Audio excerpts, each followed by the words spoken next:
Okay. Oh, I'm closest to I the should be podium. far. Okay. Great. Great, thanks. Think we're good.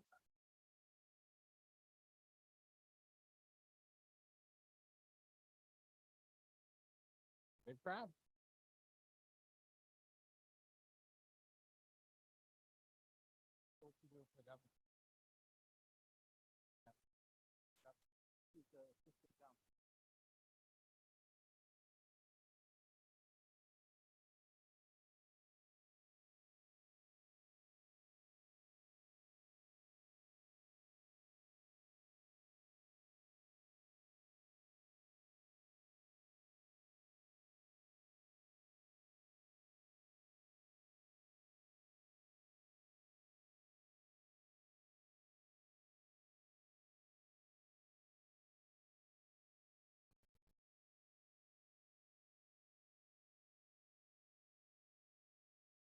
I think that's why keep at it.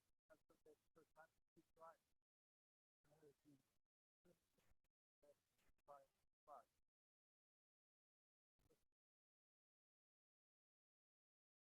Always pursue it.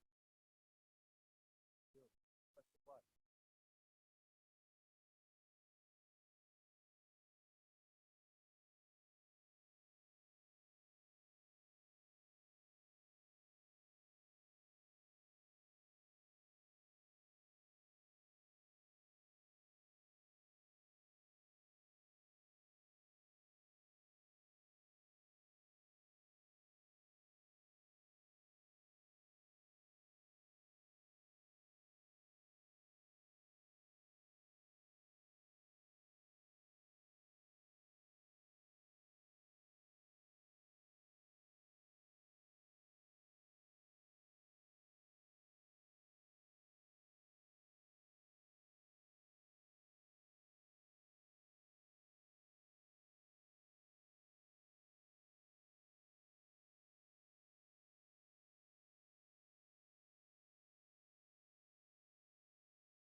Landscape and hope to learn more about it from our guest tonight.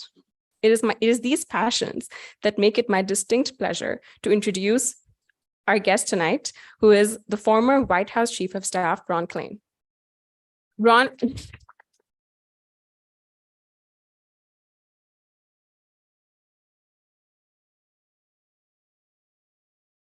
Ron draws on 4 decades of experience in law, finance, policy making, and politics to advise clients across industries on national and international legal issues, crisis management, and the global regulatory environment.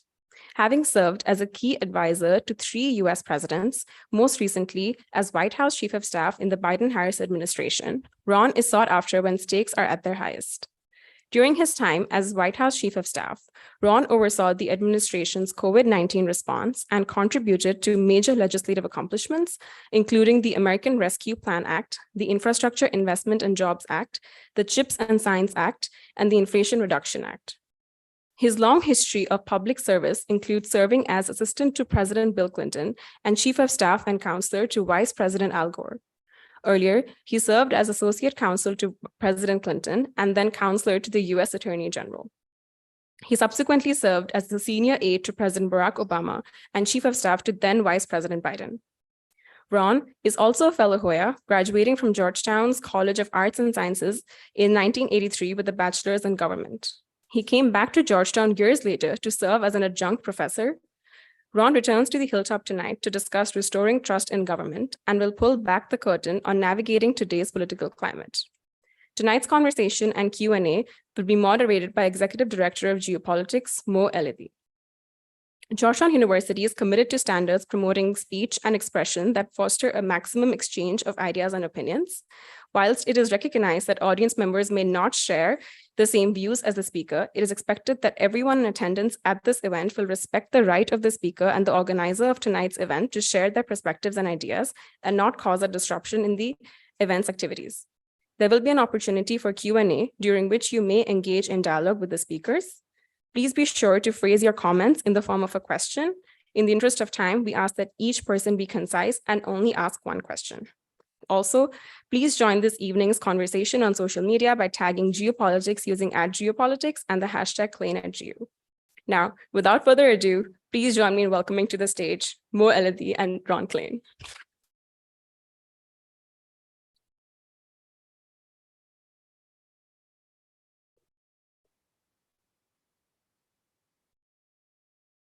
Thank you so much for the warm welcome and for your leadership on the Student Advisory Board.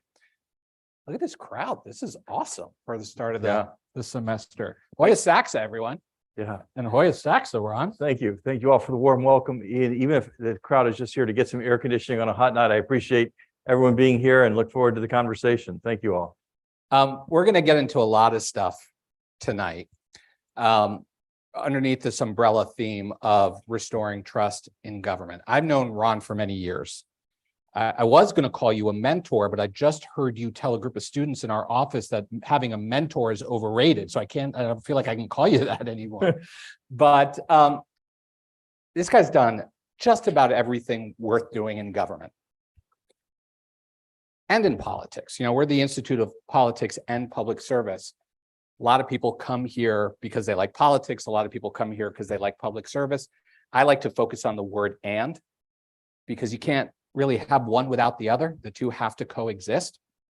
Few people understand that better than Ron. And so we're going to talk about a lot of those themes. But what I want to start with is, there's no one that bleeds Hoya blue like this guy does.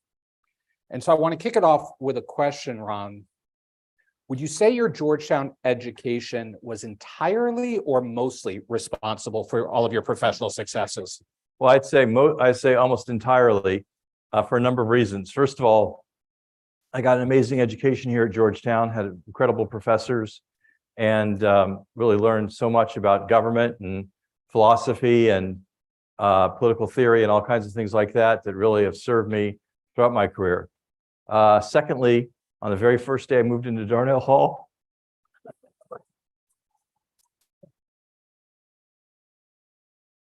I met my wife, whose campaign for student government president I ran successfully, and it taught me a lot about politics too. And she's been a great friend and partner for the nearly 40 years we've been married. We met 44 years ago on August 24th. And so virtually everything that's good that's happened to me in life has happened because I went here to Georgetown.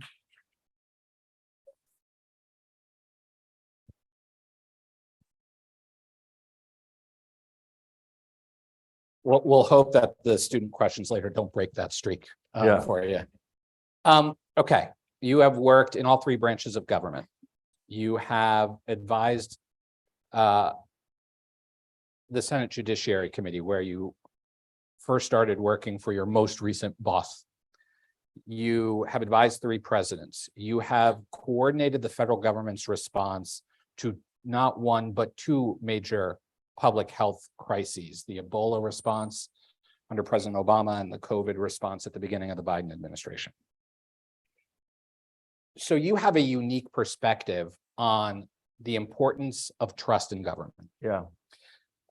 Pew Research has been tracking public trust in government for decades. When they first started tracking it in 1958, about 3/4 of Americans said they trusted government.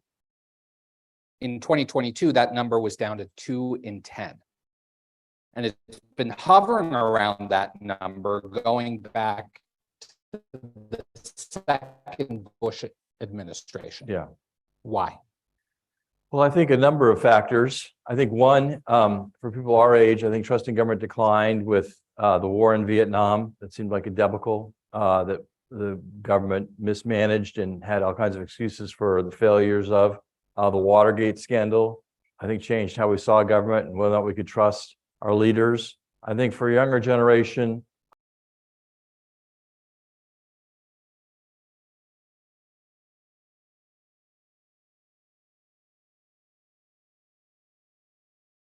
and I think more recently, I think that I think you take all that and you add to it the general polarization in our country right now, the division that is fed in part by social media and other factors, and you have a formula for distrust in government. President Biden said in his inaugural address that the most important thing he wanted to do was restore faith in democracy by showing that democracy could work. And he got to work on that by managing a COVID response that got everyone in America who wanted to get vaccinated a chance to be vaccinated much faster than experts said that was going to happen, and by restoring U.S. leadership around the world, and by achieving some powerful legislative successes. I think he really wanted to show to the American people and to the world at large that a democratic country could still deliver change. And when he became president, there was a view in some circles that you needed an autocratic system like China's to effectively manage complex changes, and that democracy was too unruly, too divisive, too rambunctious to possibly achieve structured strategic change. The president rejected that and said that no, in fact, that our democratic values and the robustness of our democracy was a strength we had as a country, not a liability. We were going to show that to the American people, show that to the world, and we did. I think by passing the rescue plan that got Americans back to work and got everyone vaccinated, and then passing the infrastructure bill, which is making America's infrastructure and getting us ready to compete in the years ahead, the Chips and Science Act, which is reshoring the production of semiconductors here to the United States, and finally the Inflation Reduction Act, which is putting the U.S. at the lead on fighting climate change by powering a job-creating clean energy transition here in the United States, with jobs being created in wind power, solar power, all kinds of alternative energy, and the construction of electric vehicles and their batteries. So, I think people have to see the government produce results. The problems are obvious. I mean, I know there are climate deniers, but in general, you just have to look outside and see the evidence of climate change all around us. And the question people were asking was, would the government ever do anything about it? Could it overcome the power of special interests to actually act and do something about it? And President Biden achieved that with the help of his allies on Capitol Hill. And hopefully that restores some people's faith in the idea that our system can work, it can produce results, can make the country and the world a better place. And that's what he's been working on as president. I think some success. So I want to pull on a few different threads there, but Yeah. It's interesting. There's a major survey that's conducted every year that gauges globally trust in institutions. And for the first time in the most recent iteration of it, more people who lived under authoritarian regimes said they trusted their government than those who lived under Western democracies. Now, you got to take that with a grain of salt, because like if I'm living in an authoritarian country and someone calls me and says, do you trust the government? Like I can't really say no on the phone. But it was the first time that we saw that democratic regimes were falling behind authoritarian regimes on that question. And so I guess, how big of a problem is this really? Is it, you just went through a whole litany of accomplishments. Governing can still take place. How big is the problem of public mistrust in government? Look, I think it's a big problem that President Biden has tried to address and has some success in addressing. I think the people who have faith in autocracies need to look at what's happening in China right now, where their economy is flatlining even as our economy is growing, where they've come out of the COVID response chaotically with mass deaths and deep economic problems, and ask yourselves if that's a more effective system. It doesn't seem like it is in any way, shape, or form. And so look, I think there is a problem with trust in government, trust in authority. We've seen a big debate in our country about science in the context of the COVID response. We obviously have had a lot of vaccine resistance and doubt of scientific expertise around the COVID response and other issues, climate. And so that's a problem. And I think that in the Biden theory, the answer is show the people results. Show the people that the government can deliver. It can build bridges, it can build roads, it can connect people who don't have internet to broad high-speed internet. It can move us into this clean energy transition that creates a lot of jobs and makes our air cleaner and preserves our planet. And I think those results will help restore some of the trust in government. But it will take a time. This crisis of trust in government didn't happen overnight, as your earlier question alluded to. It's been a multi-decade problem, and it's not going to get fixed overnight. you talk about polarization as being part of the problem. In that Pew survey, only 9% of Republicans right now say they trust government, but only 29% of Democrats say they do. Yeah.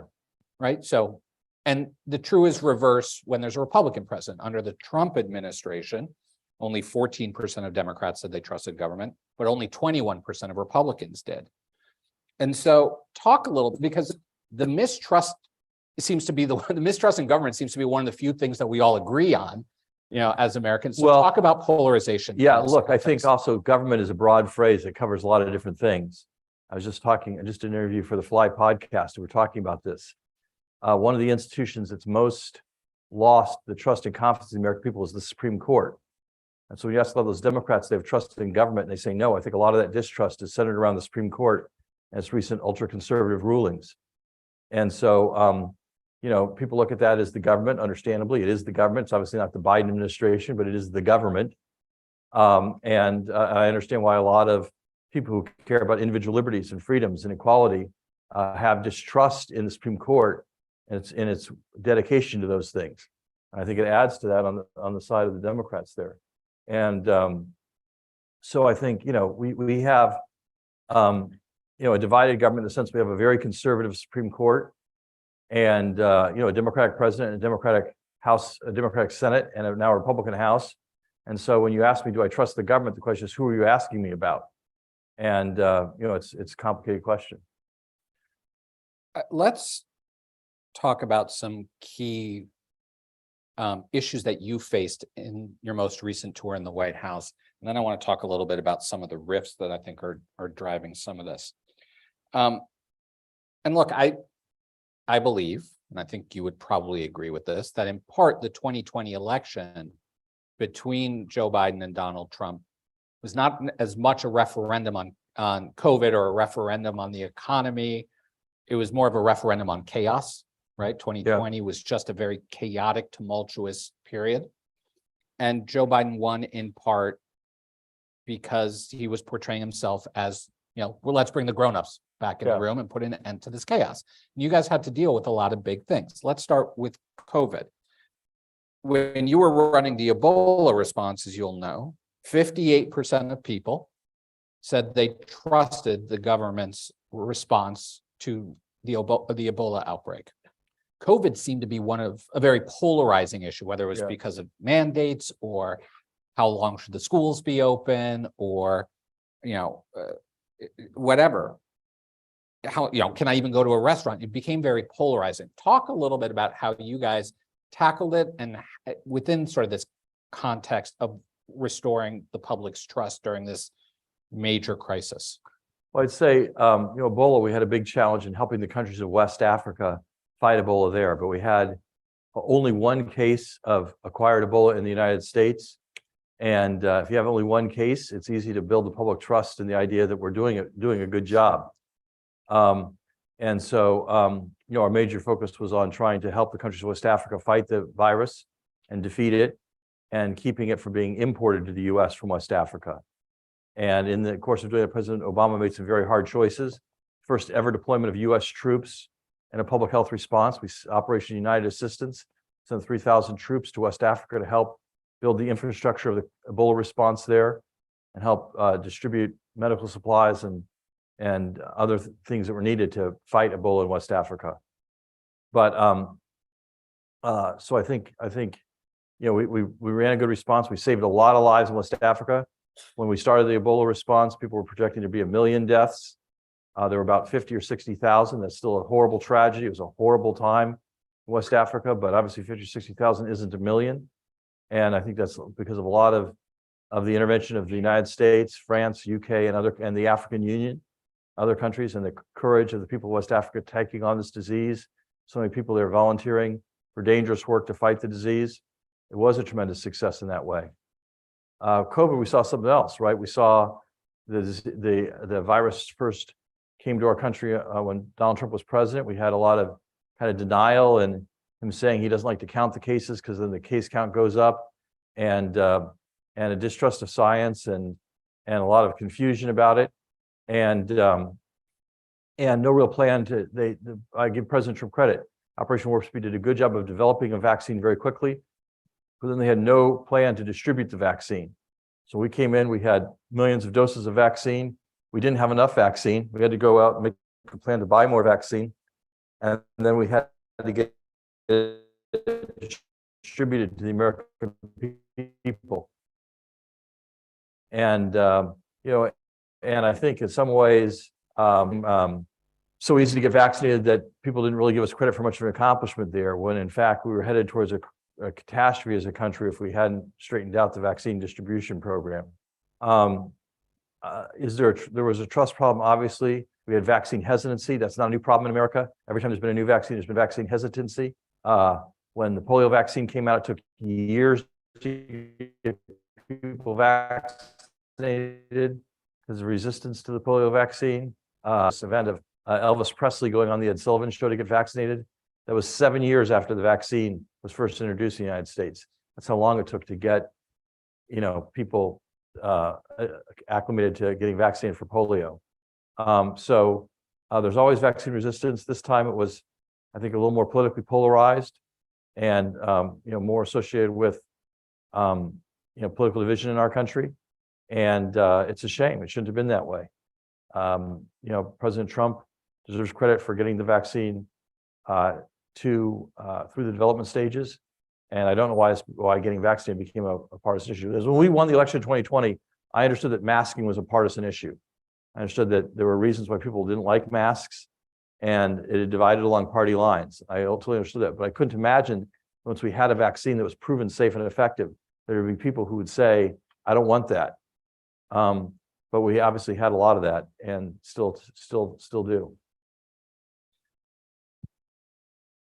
I could keep talking about COVID, but I want to talk about a few other things as well. There was probably no point that really crystallized. The president was in the beginning of the administration had pretty solid approval numbers until the withdrawal from Afghanistan. And that's when we started to see a precipitous decline in his approval numbers. And I think when a lot of people said, okay, you said you were going to be the grownups in the room, what just happened? Talk a little bit about that. Well, look, I think, we inherited an agreement between the Trump administration and the Taliban that said we had to be out by May 1st. And that had led to a false sense of being in Afghanistan was easy because the Taliban had agreed to stop attacking US troops as long as we agreed to leave by May 1st. So people thought you could just leave our troops there and they'd be perfectly fine. But the Taliban made it clear if we didn't honor the agreement to leave, they would resume their attacks on US troops and we'd have to send more troops to Afghanistan. President Biden believed firmly that 4 of his predecessors had managed a war in Afghanistan. He wasn't going to pass it on to a 5th one. He would be the 5th, and he wasn't going to pass it on to a 6th one. And he had run on a promise to end the war in Afghanistan. We've been at it for 20 years. We originally had gone to bring Osama bin Laden to justice. He'd been brought to justice a decade ago, and we were still there. And it seemed like the purpose of our being there kept changing all the time. And the president thought that it was that the men and women of our armed forces shouldn't have to go there, shouldn't have to fight, shouldn't have to risk their lives. That our mission to bring Al-Qaeda to justice had prevailed, and it was time to end our presence in Afghanistan. He also believed that we had other challenges as a country, and that continuing to send Americans overseas to Afghanistan to fight, and potentially the risk of having to send more and more Americans if the Taliban resumed its attacks was a mistake, was a misuse of our resources. And so he made a decision to end the war, and he announced that to the American people. Then the question is, what happens to, and we got all of our troops out, and initially they all got out safely. And then the question is, what do you do with all the civilians in Afghanistan who had been helpers to US armed forces, who were dissidents against the Taliban, and who would be at risk once the Taliban took over the country? And so in August, the Afghan government didn't want us to have a mass evacuation because they thought if we had a mass evacuation, it would collapse the Afghan government, it would show a lack of confidence, it would show that people were fleeing the country. And so, but in August, as the Taliban marched towards Kabul, the president ordered a civilian evacuation of Kabul. And we sent 6,000 troops back into Kabul to secure the airport there and the area right around the airport so we could run an evacuation.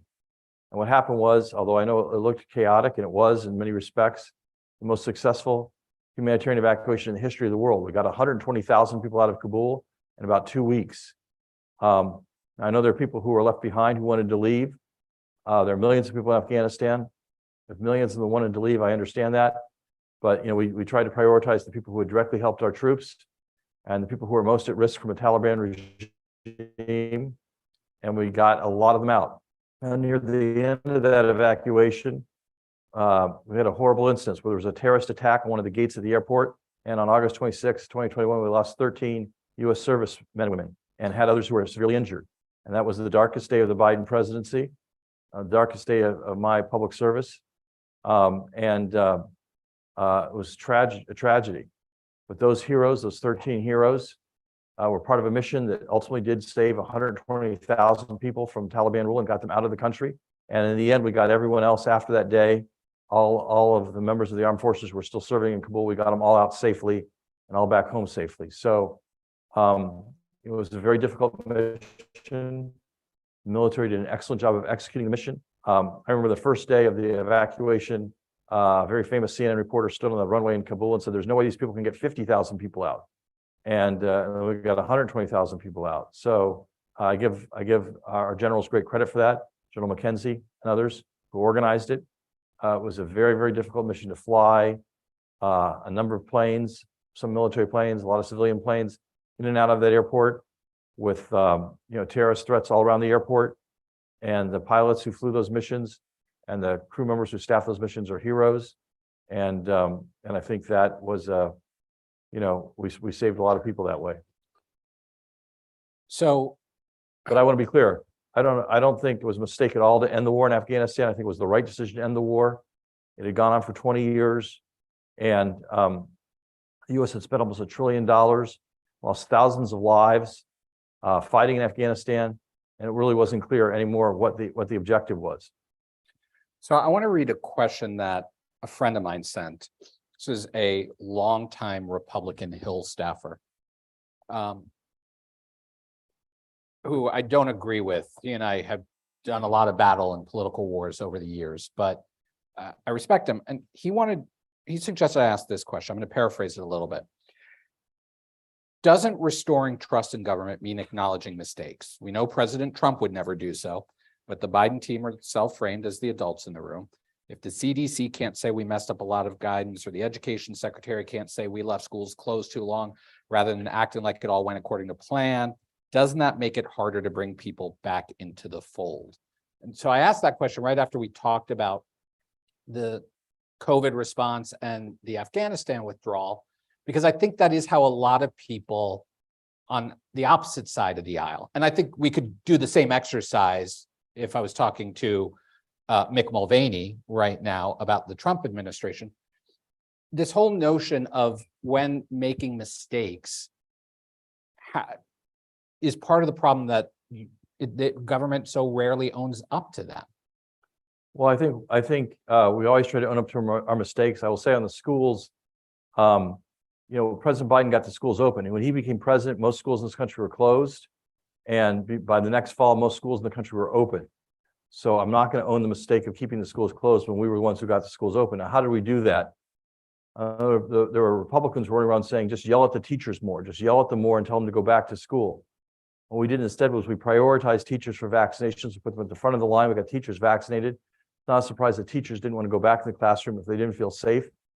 Teaching is a very important profession, but people didn't want to risk their own lives. I understand that. And by not yelling at teachers, but working with them to get them vaccinated, we got teachers back in the classroom. We got the schools open.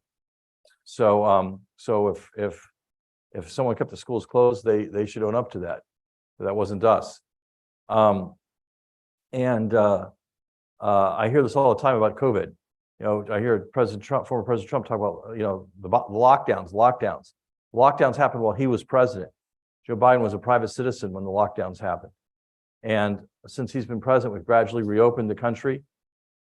We've done it thanks to getting people vaccinated so they can feel safe to go back to work, go back to school, go back to doing business, go back to restaurants. We know the vaccine isn't perfect in terms of preventing infection, but it does prevent severe illness. And that's giving people the confidence to go on with their lives. And by getting it distributed and easily available, we facilitated that. Also, acquiring Paxlovid as a cure for people who aren't vaccinated, and even help the vaccinated have less severe cases of COVID has also helped. So, I'm happy to own mistakes, but I don't think our approach to the schools of the COVID response was a mistake. In about 5 minutes, we're going to invite you all into the conversation. There are standing mics in either aisle. Feel free to start lining up now. And while you all do, I want to ask a question, Ron, that's sort of a politically oriented question. And it's not about the upcoming election per se, but I'm wondering if you have thoughts on political reforms that we can and should pursue that would, as a result, help restore some of the public's trust and faith in government. Well, I'd start with the fact that we make it far too hard to vote in this country. And if you want people to have trust in the government, they have to believe it's a government they elected. And I think it should be much easier to vote. I think some of the regression we've seen on voting rights, efforts to make it harder to vote by mail or vote remotely, efforts to make it harder to register to vote, I think those are a step backwards. I think that we're a democratic republic. We're a republic as a form of a democracy, and that rests on the ability of the American people to choose their leaders. And I think our country is one of the countries that makes it hardest to vote of any of the major democracies.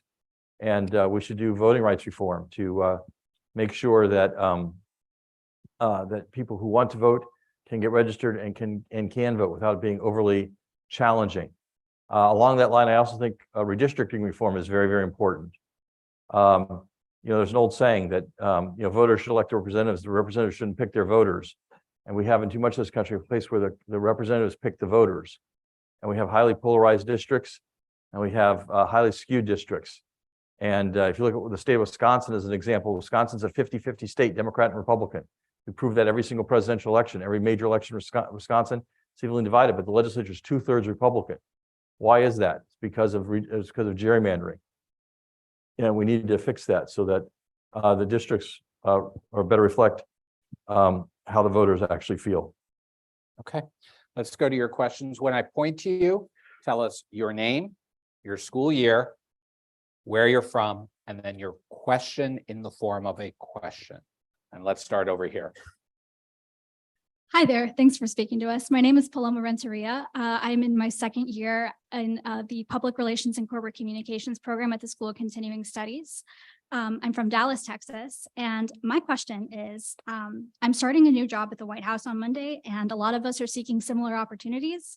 What advice would you give to young people who are beginning their career in government, who are seeking to work toward improving public trust in the government to the extent that they can? Well, my advice would be to do just what you're doing, which is you're here at Georgetown. You came here for a reason. It's a great school. It's a great school academically, but it is in Washington, D.C. And, every summer, the city is crammed full of kids from all the other colleges in America who come here for 10 weeks to get the experience you can have all school year round, which is a chance to work in the government, chance to work on Capitol Hill or in the executive branch or in a think tank or someplace like that. It's a unique opportunity that being at Georgetown affords you. My number one advice would be take advantage of the opportunity you have while you're here. I know you seem very busy. You are very busy. Schoolwork is hard. You have social lives. You have other things you do, activities on campus. They're all great things to do. But you have 4 years here where you're living in Washington, maybe you will or won't after you graduate. This is a chance to really get a hands-on experience like you're about to get. Programs through geopolitics. We didn't have geopolitics when I went to school here, but it's a fantastic addition to the campus, and the opportunities to hear people talk and to meet people and to work with the fellows is an exceptional opportunity. That really is a once-in-a-lifetime opportunity to take advantage of it. The third thing I'd say, and Mo was alluding to this at the outset, is when people give career advice about politics, there's an obsession with mentors. You need mentors, mentors, mentors. What I'd say is mentors are very overrated. Because when you're a young person, you get a mentor, they're older, And then as you move through your career, that mentor either dies or retires and isn't that helpful anymore. And Still around. I'm still here for now. But what I'd say is your most important relationships you're going to build are with your peers, because your peers here at Georgetown, here at geopolitics, in an internship, your peers are the people who are going to move through your career with you. They're going to be the people who are going to be colleagues of yours for the rest of your life. And they will move up in seniority. As you move up in seniority, they'll know the job opportunities that are right for your age and stage. And so I think building that peer network is really, really vital and really, really important. I would say a lot of the people who were senior officials with me in the Biden administration, we started together as young staffers in the Clinton administration, and all helped each other along the way. And I think that peer network is very, very important. Thank you. Thank you. Thanks. And congrats on the new job. Congrats. Let's go over here. Hello, I'm Darius Wagner. I'm a freshman in the college from Brooklyn, New York. First, I want to say welcome back to the Hilltop, Mr. Thank you, Klain. Derek. As we speak so much about restoring trust in government, you have overseen one of the most consequential presidencies in at least our modern lifetimes. We speak about Inflation Reduction Act and bipartisan infrastructure, but we also speak about issues like postal reform, ocean shipping reform, gun rights, and Respect for Marriage Act, so much that you guys overseen. So I wondered, how did you maintain such a disciplined team to shepherd through such large piece of legislation in such a hyper-polarized environment as we spoke about today? Thanks for that question, Derek. Look, I'm a big believer in team. When you're White House Chief of Staff, you get a lot of blame. You don't deserve when things go wrong, and a lot of credit you don't deserve when things go well. So as I listen to Mo talk about these accomplishments, he's really talking about the work of my colleagues at the White House, who I was proud to work with as the Chief of Staff. So I think team is important. For that team to work, there has to be mutual trust and respect. And I think I think that's a critical thing. The second thing I'd say is diversity is vitally important. I put a big emphasis on it in our hiring at the White House. It was the first time ever majority of the White House staff was female. It's the first time ever majority of the White House senior staff was female. We had representation of African Americans and Hispanics. And so, I think building a diverse, trusting team is the key to results in any endeavor in life, particularly in politics and public service. And the team we had was really first rate. Thanks. Go over here. My name is Chris. I'm a junior in the college majoring in government. I'm a proud Rhode Islander in DC, and I volunteered for Gabe Alma's campaign over the summer. So from personal experience working with Gabe Alma in the White House, can you tell us what kind of congressman Rhode Island will hopefully get come November? Well, I think Gabe's going to do a great job. I rarely get involved in primaries because I kind of believe all Democrats are good, and I don't like dividing the party. But I did back Gabe early and help Gabe throughout his campaign, help raise money for him, help do public events for him. I think Gabe is going to be a great congressman. He did a fantastic job at the White House. He was deputy to Julie Rodriguez, who ran intergovernmental affairs. He helped many cities and states deal with crises. He was the person who would get the call if there was a hurricane someplace. We had to figure out what we could do to help the people in that area. And Gabe was amazing at that work. It didn't matter if the local elected officials were Republicans or Democrats. Gabe made sure we put the full resources of the federal government to work for them. I think he'll bring that to the Congress on behalf of the state of Rhode Island. I think he'll do a good job of serving the state.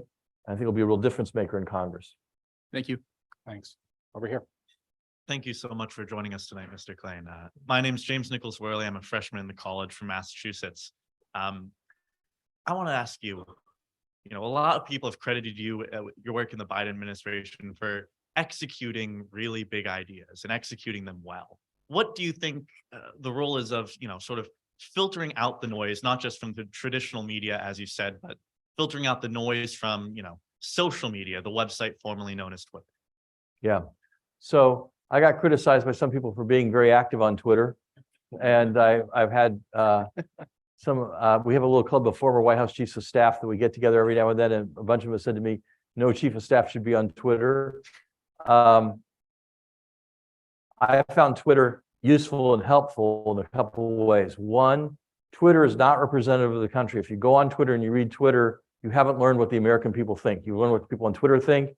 That's a very different thing. But a lot of those people on Twitter are reporters, and it's a good way to assess what they're thinking at any given. My view was that Joe Biden became president because we had a lot of great grassroots supporters around the country. And it's hard to communicate with all of them directly. We have emails and text chains and whatnot, but it's just hard to reach them. And Twitter was a way to reach a lot of the supporters we weren't going to get to otherwise. So I found Twitter useful that way. It's important, though, to filter out and to turn out the noise. We had a point in January of 2022 where we've been unable to pass the Inflation Reduction Act or any version of it, and our legislative agenda looked like it was stalled. We lost on voting rights, and there were a lot of people saying that Joe Biden should fire me. There's a lot of talk in Washington about fire Ron Klain. And I asked the president if he thought I should go, and he said no. And I decided just to ignore it. I will say, for the public record, I've said this before, I stopped reading Politico Playbook. Because I didn't really read all the snarky things that were being said about myself or other people in the White House.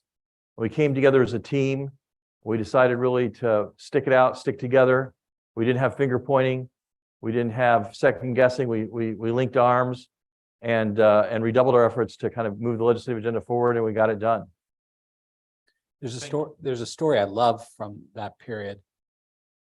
One of the things when you left the White House that you took, you say one of your most treasured possessions leaving the White House was a rock, just a rock that was given to you during this period. Can you tell us about that? Yeah, so I mentioned before Louisa Terrell, who ran legislative affairs at the White House and did a brilliant job. One day in that tough period, she came into my office and she brought me a little rock.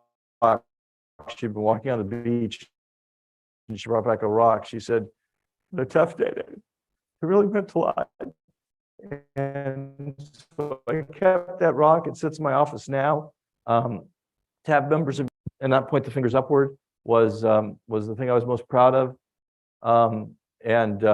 You know, I really was grateful for that kind of loyalty and support from my team. Love that story. Thank you. We're here. Good evening. My name is Evan Cornell. I am a freshman in the College of Arts and Sciences. I am from High Springs, Florida. My question is, if we were to see a decline in misinformation and disinformation, how large of a jump, if any, would we see in Americans' trust in government? Look, I think misinformation and disinformation is a challenge. It's getting worse, not better.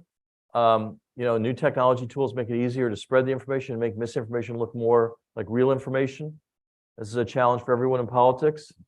But I also think culture is a big issue. I want to go back to the COVID response, the Ebola response. I remember during the Ebola response, we had a challenge. The way most Ebola was spreading in West Africa was due to burial practices. There's a burial practice of a cultural burial practice of washing bodies. And Ebola is most contagious when someone dies. The body expels the virus. And so people were getting it at these funereal observations. And we would send experts into communities to say, hey, don't wash the bodies. And it still continued. And people would come to me and say, this is crazy. How come people over there don't accept the science? They don't accept the information. How come there's such distrust and whatnot? And as this was going on, we had a measles outbreak in Orange County, California, because people weren't getting their kids vaccinated for measles. And I was like, look, before we start to judge other cultures and their acceptance of information and expertise, we should look at our own. And now, of course, we saw that spin even more out of control with COVID. So we found in West Africa was it required trusted messengers. It wasn't just the messages. It wasn't just putting out PSAs saying stop washing the bodies. It was having religious leaders say to their followers, look, this isn't as we're putting ourselves at risk. And so I think that's the challenge with misinformation and disinformation. The response to that has to be not just better messages, but messengers that people connect with. We know that from politics, we know that people trust information from their neighbors more than they trust national news. And that, where before maybe your neighbor could tell you something wrong over the fence post, now the neighbor can put it on Facebook and everyone in the neighborhood can get that bad information. We need to build up, not just trust in the messages, but trust in the messengers too. Thank you.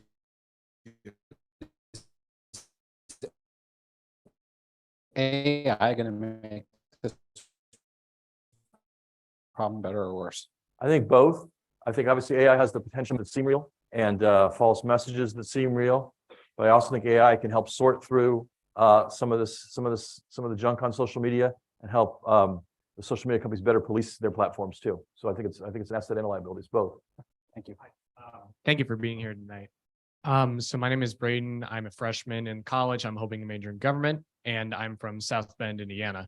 And kind of going off that, I know you're a Hoosier as well. So what advice would you give to Democrats who are in more like redder states who want to further their own careers, but also want to really like help their own community as well? Well, the situation in Indiana is complex and difficult. When I first got in politics, I worked for Birch Bayh in his 1980 campaign. And at that time, the bastion of the Democratic Party in the state was small automaking towns made auto components, places like Newcastle, Muncie, Kokomo, Anderson. And the suburban areas around the big cities, the suburban area around Indianapolis was the bedrock of the Republican Party. Now it's almost completely flipped to where those small towns, those small manufacturing towns are now very, very Republican, very red, and the suburbs around Indianapolis have become increasingly Democratic. And I'm trying very hard to help one of my friends who I grew up with, Miles Nelson, get elected mayor of Carmel, Indiana, which is the largest of the suburbs, be the first Democratic mayor there ever. And I think there's hope for that. I think that even though I didn't do it, I hope people like you, move back to Indiana and help build the Democratic Party there. I think there's real potential for the Democratic Party in Indiana. President Obama carried it in 2008. We have Democratic mayors in some of the suburban cities outside Indianapolis now. I think Miles can win this fall and help establish a new generation of Democratic leaders in the state. Obviously, Secretary Buttigieg is part of that generation of new leaders who did a great job in South Bend as a powerful national leader. So, I have hope for Indiana to become more of a Democratic state. And, I think we need good people there working on campaigns and working to get elected. Thank you. Thank you. Thanks. Go back over here. Hi, my name's Dylan, first year in the MPP program, and I'm from Michigan. My question is, seems the biggest problem for the Democratic Party and the Biden administration is communicating the successes they managed to achieve: Build Back Better, American Rescue Plan, Inflation Reduction, etc. So I'm asking, why do you think that is the case, and what could be done to fix that? So I think when we say it's a communications problem, it oversimplifies a bit. So we passed an infrastructure bill. It was an amazing achievement. Proud of it. And thanks to the president's leadership, after decades of promising an infrastructure bill, we finally passed one. So why aren't people happier? Because people want an infrastructure bill, they want infrastructure. And so you got to actually build the bridges and build the roads and connect people to broadband. I don't think you can message your way around that. I don't think you can just say, hey, we passed a bill, you should be happy. We're like, well, my road's still broken and my airport still stinks and Amtrak is still slow. And so I think the credit comes when you actually do the doing, not merely the legislating. Legislating is a major achievement. The president deserves tremendous credit for doing that, sticking with it, getting it done on a bipartisan basis. It's a tremendous achievement. But I think you can't really expect people to be happy about it until they see the actual results happen. And I think I think it just takes some time to get these things going. Thank you. Thank you. Hi, I'm Arthur, a freshman in the college from New York City. So far tonight, we've been talking more about sort of communication, mistakes and successes. And I've been wondering what factor you thought sort of more ideological rejection of government plays in the lack of trust in government. I'm thinking specifically of January 6th and how that sort of plays into this dynamic. Well, I think that what happened on January 6th wasn't just an ideological rejection of government, it was an ideological rejection of democracy and people trying to intervene in the peaceful transfer of power, which is the essence of our system, because they didn't accept the result of the election, which was that Joe Biden had won. And so, look, I think that we've always had an anti-government strain in American life. It's always been part of our life. And the fact that people are skeptical of government is healthy in a democracy. People should ask hard questions. They should be skeptical. But rejecting democracy itself is not a healthy thing. And that puts at risk everything that's great about this country. Thank you. Thanks. Hello. First of all, thank you for coming. Thanks for having me. My name is Arjun Venkatesh. I'm a freshman in the college who plans to major in both history and government, and I'm from Long Island, New York. My question is this lack of trust in government based on the view that government and corporations are corrupt? And if so, is the solution like a new progressive era, like the one Theodore Roosevelt ushered in when the same problems happened in like the late 1890s? Well, I think that some of it is a view about corruption, some of it is a view about misalignment of interest for whatever reasons. Some of it's about a view that people feel like problems aren't being effectively addressed. To me, the gun issue is an example of that. The vast majority of Americans, even gun owners, believe we should ban semi-automatic assault rifles. We're the only country in the world that has unlimited access to those weapons. And they're responsible for virtually every single mass shooting. And so people don't understand why the government can't do something about it. It's just so obvious. Like people walk into a school with an AR-15 and kill a lot of innocent people. Why don't we do something about that? And so I think lack of trust in government is, hey, why can't you guys do something about that? And President Biden's been trying, but he hasn't had the votes on Capitol Hill to do it yet. So I think progress on problems is a key part of restoring trust. And speaking frankly to people is a key part. Text is interesting because, if you look at a lot of the political speeches that were being given a century ago, you hear some of the same rhetoric. And it's interesting, right? Because a century ago, we were going through a transition from an agricultural-based economy to an industrial-based economy. Now we're going through a transition from an industrial-based economy into an information-based economy. And when you see that kind of wholesale change, it creates all sorts of social and economic and political turmoil that freaks people out. And some would argue government is the slowest to respond to that sometimes.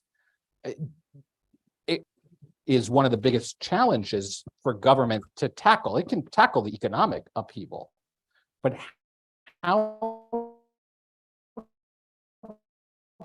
does it alleviate people's anxiety for their eyes? Well, so I think the cultural anxiety and the economic anxiety may be closely tied in some respects, not all respects, but some respects.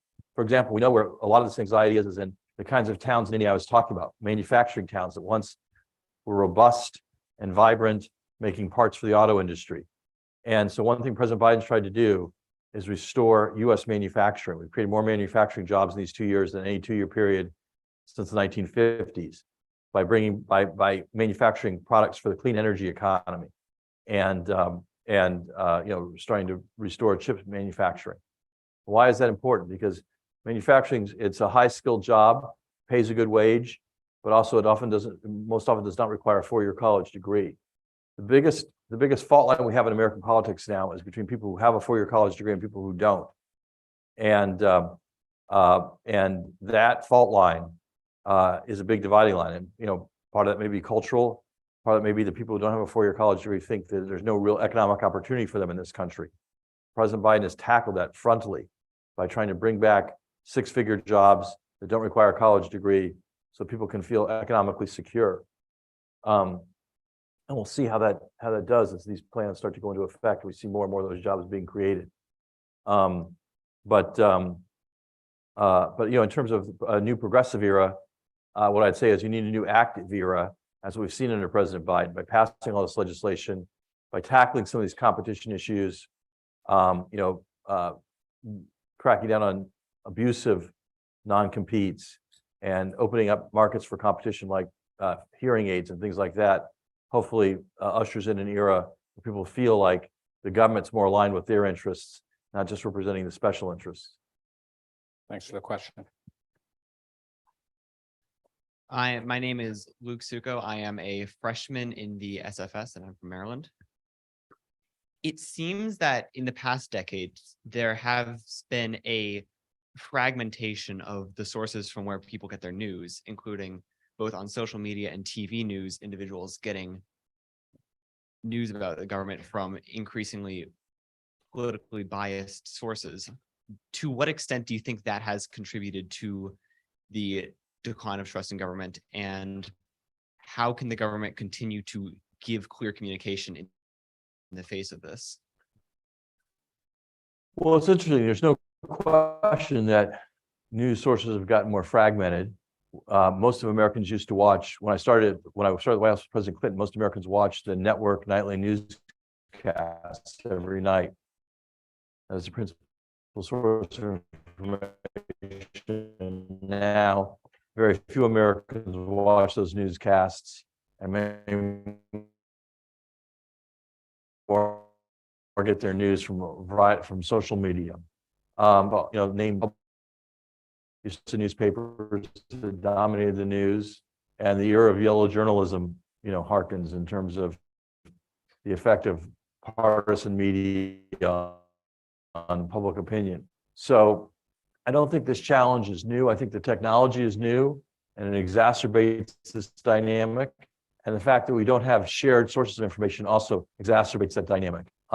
But I think that we're going to continue to see how that develops, and it's a challenge on people who are poised and get their messages across to the American people as best they can.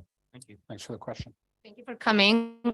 My name is Michelle Mesa. I'm a first year at the McCourt School of Public Policy, Master of Policy Management. And before I was a Biden administration appointee at the EPA as a scheduler to Administrator Regan.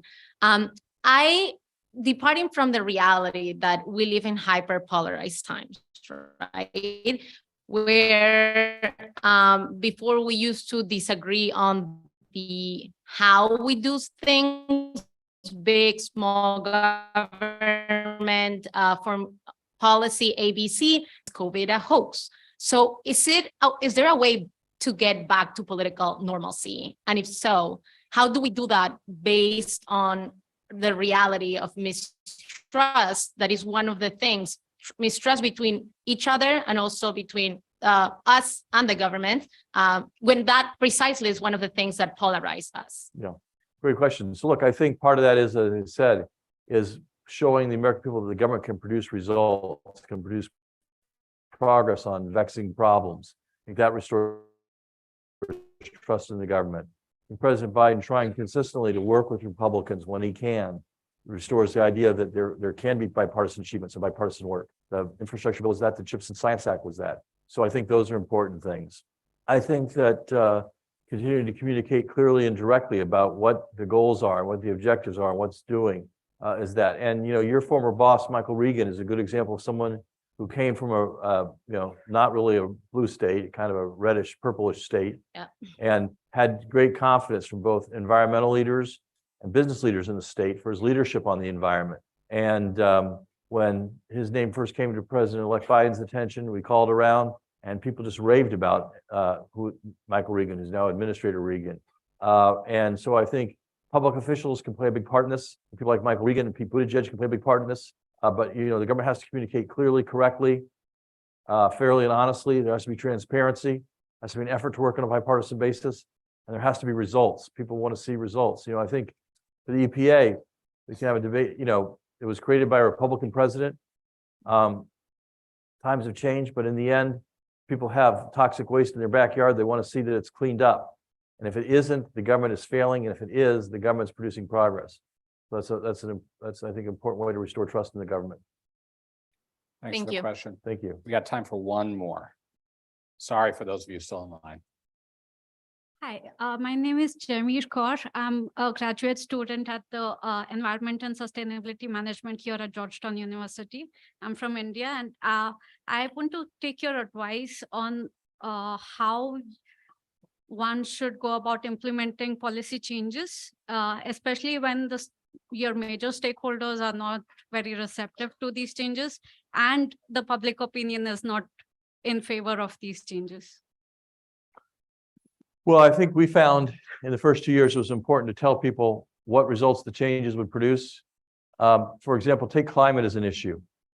There have been prior efforts to combat climate change by putting a tax on carbon,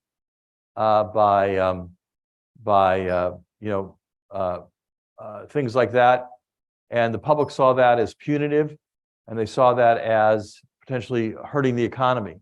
So when President Biden developed his climate change plan during the campaign, he said, look, here's what we're going to do. We're going to start by bringing in organized labor and finding a climate change plan they can support, that they believe will create jobs for them. And you've heard the president say many times, when I say climate, I think about jobs. And so emphasizing that climate creates economic opportunities, not economic liabilities, I think was important to getting the support we needed to pass the Inflation Reduction Act and to have public support for the elements of the Inflation Reduction Act, was to show that we can work on climate change in a way that's also good for the economy in our country.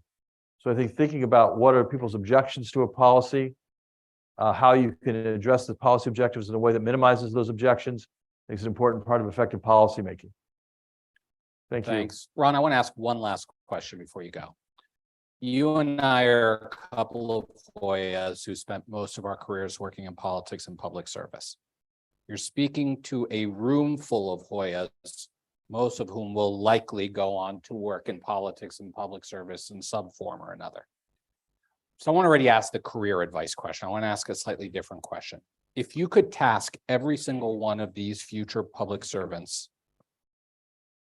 to do one thing differently, we talked earlier about mistakes, things differently than the way you and I did them, differently than previous generations did them, in order to make things better, in order to help bring trust back, what is the one thing you would urge each of them individually to do? Well, I know you said one thing. I'm going to say two things. That's allowed. Okay. The first is, I love the name GU Politics because I don't think politics is a dirty word. I think politics is a good thing. And I think too often in our country right now, we kind of consider politics as a bad thing. Politics is a derisive word. I think politics is a good thing. I think believing in democratic exchange and elections as a way to achieve change is a positive thing. The author Franklin Foer has a new book out today about the Biden administration. I don't agree with everything that's in it, but I think overall it's interesting and a good read. And the thesis of it, he calls Joe Biden the last politician. And the thesis of the book is that Biden came to office with a determination to use politics to produce change. And he embraced his role in politics in a way that President Obama and President Trump did not. They tried to present themselves as being outside of politics. And Biden openly acknowledges he's a creature of the political system and had experience in the Senate and whatnot, and believed in bringing people to the Oval Office and trying to persuade them and whatnot. So I think politics is a good thing. I think you should always hold your head up if you're doing politics, whether that's campaigns or public service as a political appointee, whatever. Politics is what makes change possible in a democratic society. And so never feel apologetic or head down about the fact that you like politics or you're involved in politics. That's the first thing. The second thing is be more inclusive. I think one problem that my party had in the 90s and the early 2000s is we had a lot of grassroots activists who I thought had a lot to offer to the party, and our party elites tended to straight arm them and keep them out. And I think one thing I tried to do as a member of the Biden campaign and as a chief of staff of the White House was to bring in the voices of grassroots activists and to listen to people who hadn't been listened to before. I know it seems odd for me to say this as a person who's very experienced and 62 years old, but people who haven't done it before have good ideas and new ideas. And they need to be listened to. They need to be brought to the table. And they need to feel included. And they need to feel heard and seen. And I think our generation started some of that, but we didn't do as well as we should have. I hope a new generation does a better job of being more inclusive as they build teams, as they build campaigns, as they build government teams, to understand that some people who haven't been heard before have wisdom and have ideas that need to be included and need to be at the table and need to help produce the change we all want to see. Our slogan at the Institute is public service is a good thing, politics can be too. Ron, thank you for living that and every day waking up and believing in that and the nexus of politics and public service for change. Thank you for coming back to the hilltop. Thanks for having me, everybody. And don't be a stranger.